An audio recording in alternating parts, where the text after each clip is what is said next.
in and stand out with Elizabeth Johnson Rice by Bibah Caduce.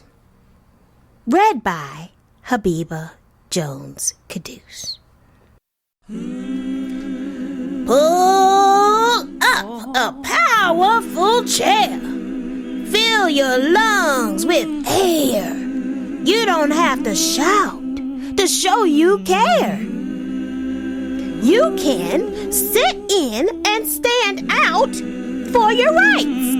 Hey, Elizabeth Johnson Rice, did you think twice when you sat in to stand out for civil rights? Of course I thought twice, but I just had to fight for a fair future that was happy and bright. I just had to sit in and stand out for our rights. So I pulled up a powerful chair to sit in and stand out for what is right and what is fair. Sometimes we scream so that someone, somewhere, will listen with their heart and show they care. Sometimes it is better to sit in and stay strong. Sit in and stand tall. Sit in and stand proud. Our actions speak loud. Sit in to stand out for what's right. Hey, Elizabeth Johnson Rice. Were you worried or scared of those hate-filled eyes and angry stares?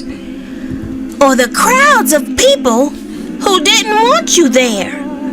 Or the crowds of people who didn't want to share the seats at Talheimer's counter space just because of what some call race? And think you belong in a separate space, then treat you terribly and yell in your face. Just because your skin is brown, when they see you they frown and try to run you out of town with hurtful words and hateful sounds.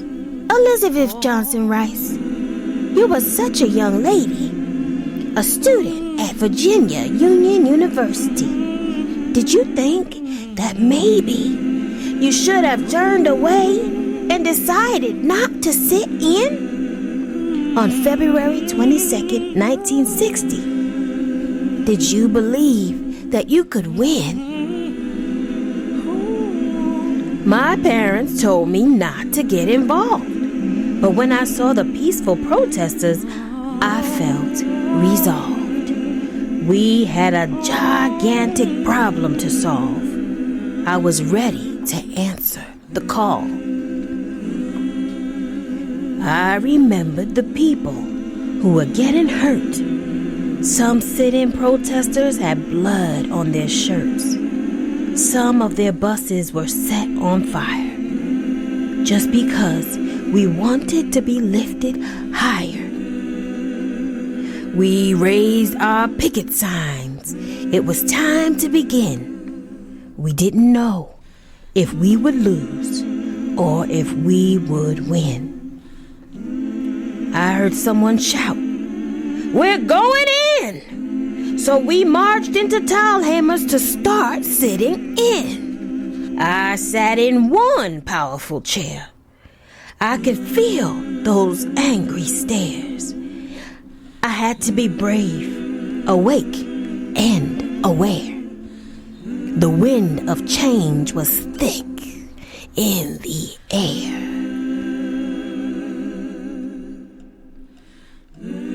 Good thing I wasn't all alone. I didn't sit in and stand out on my own. There were 33 other students in the danger zone. The Richmond 34 were all brave to the bone. That day, a small counter stool became like a throne. We sat together knowing a change had to come.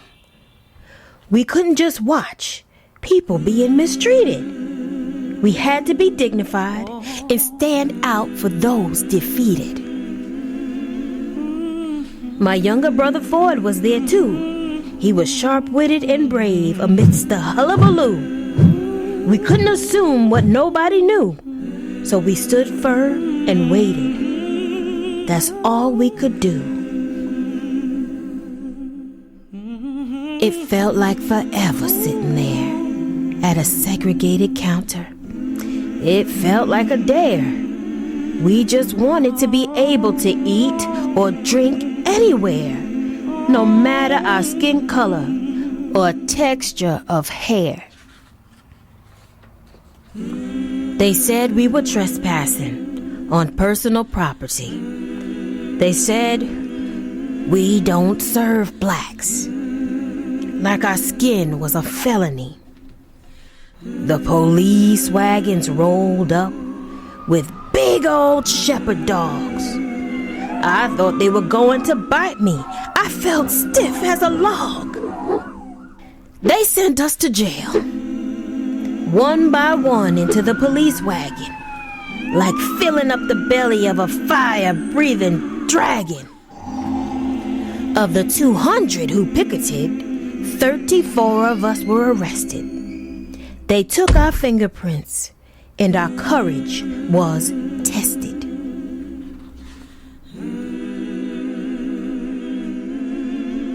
Sitting in jail, we heard, "You're free to go."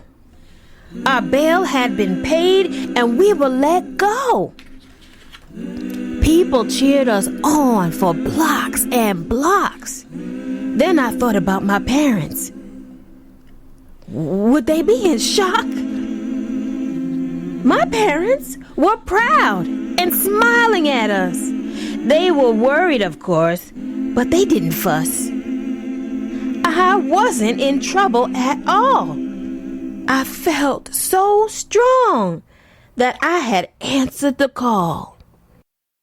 It was such a peaceful protest story we had written. No one was hurt.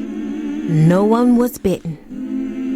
If I had to do it all over again, I know what I would do. I would find that strength again to fight for rights for me and you. We had a big impact on American civil rights. The sit-ins all over the country made the future bright.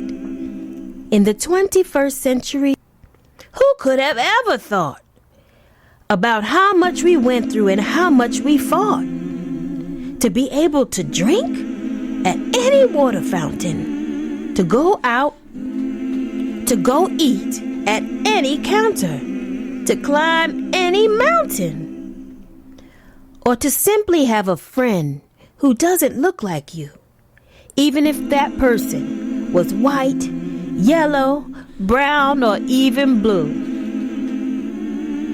Now tell me and tell me true. If you have to sit in and stand out, what will you